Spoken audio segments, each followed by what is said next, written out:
Hi everybody, welcome to Paris, France. My name is Tim Stevens. I am Antoine Goodwin. And I'm Wayne Cunningham. And we are standing in the Peugeot booth, which is appropriately right next to the Citroen booth, which is next to the Renault booth, which is next to the Ford booth. And Nissan and Volvo and everybody else is here. It's a mix of cultures in the wonderful Paris Auto Show, which is kind of winding down. We've been touring the show floor for the past day and a half, and we thought we'd take a little time to talk about our favorites, the beautiful cars we've seen, the beautiful concepts, some of the new technologies that we've seen. Antoine, why don't we kick things off with you? What would you say would be your highlight car of this 2014 show? Well, you guys know that I'm a huge Miata fanboy, so the fact that the fourth generation Miata was here got me excited, but there's not a lot of details about that car. We learned a little bit, right? A little bit, but more questions than answers at this point. So the car that I'm most excited about the show is actually the Honda Civic Type R concept. That's actually reignited my inner Honda fanboy. I was a Honda fanboy before I was a Miata fanboy. And they've been kind of dropping the ball lately with the Civic. But this car is pretty awesome. It's got the wide body kit. It's based on the Civic hatchback that they have over here in Europe. And it's got a turbocharged iVTEC engine that puts out about 278 horsepower. Wow. It's got front wheel drive like every other Civic, but this is also the first Civic Type R that I've ever seen that has an adaptive suspension. So you'll be able to set this thing up to be track ready. You'll hit one big red R button on the dashboard, and that's going to set your engine off. It's going to put your suspension at its stiffest and just have you ready to hit the track. And they want to be the world's fastest front-wheel drive car around the Nürburgring, and they got a pretty good shot, I think. Did they talk about differential technology at all? They didn't talk about any differential technology, but I'd imagine that there'd be some sort of limited slip. It wouldn't be the first time that they've used that on a Type R. And any hope of a production version? Is this guy happening? Well, this is, there's how Honda does is they start showing these more and more thinly veiled concepts. And, this is pretty close, I think, as far as like the engine and suspension technology goes to being ready to go. The actual design of it, though, is still very concept-y. They got those really sort of LED strip headlights, and the body kit's probably too wide body for the road. But I think it's getting there, and I think we'll see it sometime, something close to production maybe next year. Awesome. That'll be great for Honda fans. I know there are still quite a few left out there. Yeah, I'll just be really sad when it doesn't come to America. Wayne, what do you think? What's your favorite of the show? Well, I saw two head units. Okay.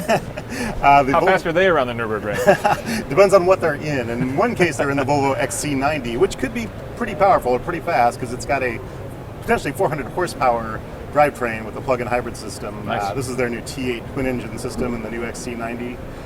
But the Sensus Connect head unit for it is pretty cool. It's actually a 9-inch portrait-style touchscreen. You don't really see these in cars too often. Yeah, just Tesla is really the only other notable one I can think of. Tesla Model S, and I got to use the demo unit here. It was responsive, it worked fast, it seemed intuitive.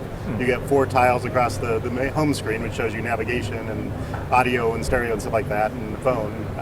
It seemed to work pretty well. And there's also Honda actually debuted a new Honda Connect head unit, only in Europe for now.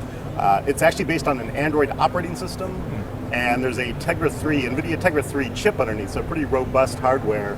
And that looked like it had a lot of potential as well, because with the Android operating system, you can install a bunch of apps on there. Yeah. Now, Honda's going to curate those apps, so you can't, put Pointy Birds or whatever the latest game is on there. But Pointy Pigs, I think. Yeah, you get that kind of stuff. But actually, it's for cars.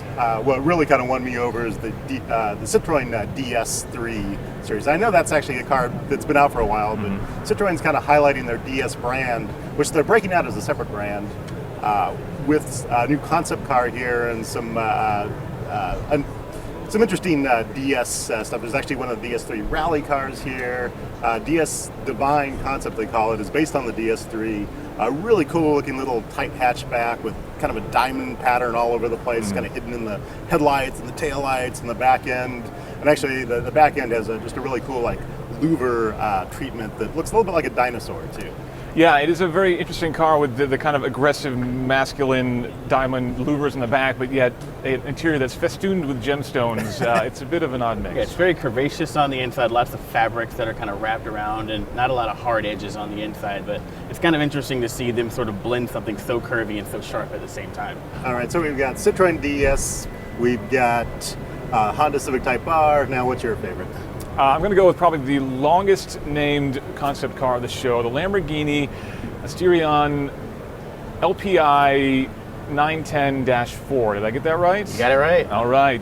This is the Lamborghini 910 horsepower hybrid car with a V10 in the back, electric motors up front, all-wheel drive, of course, as you'd expect from a Lamborghini, which is all well and good, but I really like the styling. It makes me think of the Miura, and I've been wanting them to bring the Miura back for a long time now. It's not exactly a throwback design, but it's a little bit more classical styling than their kind of hard-edge aggro cars they've been making of late. Yeah, I don't really know what's going on with Lamborghini. I looked at the pictures of that car and the example on the floor here, and yeah, the curves just do not go with that recent Lamborghini styling. Oh, I know exactly where they got the look of this car from, and it's the Lamborghini Urus concept that debuted in Beijing a couple of years ago, their SUV. If you take that concept and smush it down to like a saloon, that's pretty much what this car is with a hybrid powertrain. It is, and they've said that they're going to make it a more casual driving car, so not quite so extreme. Taller seating position, a lot more luxury on the inside. It is. It's a lovely looking car. I do hope they make it. I certainly won't be able to afford it if they ever do. They didn't give any indications of whether or not they will.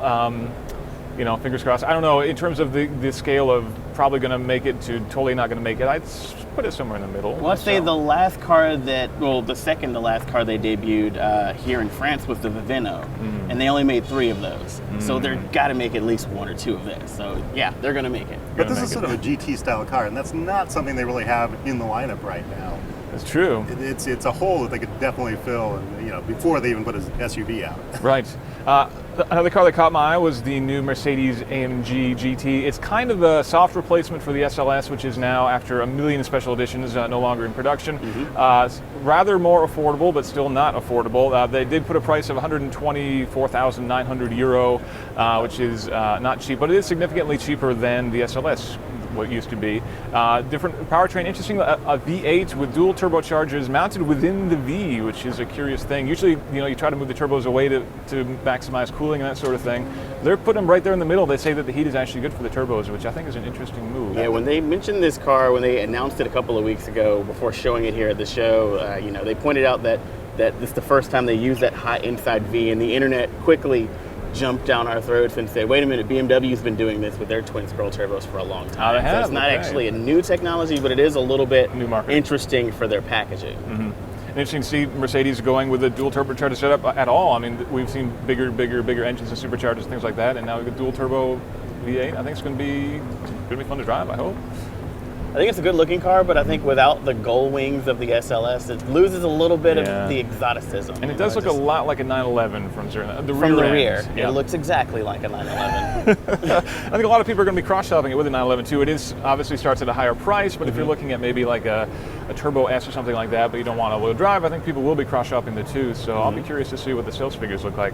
124 is almost affordable compared to the previous SLS, and certainly there's a lot of people in that band. You might see these cars around actually on the street, whereas an SLS, seeing one on the street is like a once-in-a-lifetime experience. Yeah, I'm already on the waiting list for this one. You are? And the Lamborghini too. Wow, Antoine, man.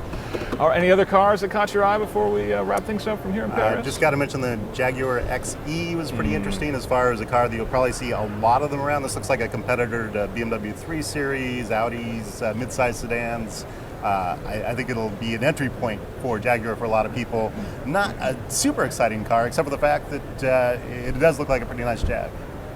Yeah, and that's the space that Jaguar really needs to be in. They're actually on a pretty good sort of like push as far as like getting some really interesting cars out to the market. So being able to get people in at a lower price point is definitely going to kind of push their cachet up a little. All right, well, I think that'll wrap things up for us here on the show floor of the Paris Auto Show. Hope you've enjoyed our coverage. Thanks again for watching.